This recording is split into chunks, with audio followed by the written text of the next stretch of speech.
債務嘅問題啦。咁就你講嘅債務係邊一類型㗎？債務有銀行啊，有財務公司咯，咁啊係，咁啊係兩樣咯。係。咁係有咩需要令到需要有咁多唔同種類嘅借貸嘅？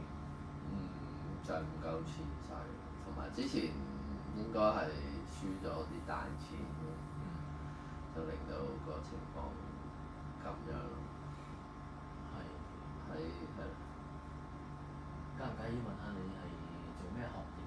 我做社福界嘅，係做宿舍嘅導師、住宿工作從業員。係。咁你喺嗰份工作做咗幾耐？做我12年5月到而家應該13年幾嘅。咁但係你覺得呢份工作嘅工資係都係 OK 嘅？都 OK 嘅。如果冇任何債務嚟講，我而家已經係34,000蚊到啦，平均一個月計埋學科嘅 allowance，係咯，其實係 OK 嘅。咁我諗做咗咁耐，即係你都覺得其實呢份工作係可以接受啦，同埋我知道就你都係覺得至少有嘢可以發揮到嘅。係啊。明白。咁就住呢啲方面，會唔會你嘅借貸會影響到你嘅工作咧？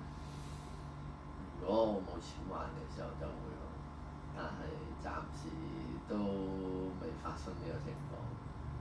咁其實你嘅理財都唔錯嘅，即係如果咁多嘅債務，雖然我哋未講係幾多啦，但係暫時一段長時間都能夠支持到嘅話，係啊，呢9個月都幾犀利㗎，我每個月還到6、7萬蚊㗎。係啊，我自己都驚㗎，先真係。係。咁樣嘅話，其實真係除咗你嘅工資之外，仲係有其他嘅方法去處理啦。但係用呢啲嘅方法，你自己係點睇嘅咧？方法有啲正規啲嘅就係打多份工，有啲旁門左道啲有機會買下波，同埋話炒賣下啦，或者叫做係。咁主要係呢兩個途徑，同埋問朋友借啦。另外就問朋友借都會再搞唔掂咪再借多啲二線嘅財務公司。因為其實又係某程度上係一個意外嚟嘅，因為有兩個地方 call loan 即係叫我提早還款咯，即係有10萬蚊，其實係本來分60個月，跟住佢突然之間 cut 到我，本來叫我即刻還晒嘅，但係就因為我個銀行俾佢 cut 咗，之後就順水推舟地 call 埋我 loan，跟住就分咗12個月咯，所以每個月要還多成萬幾蚊。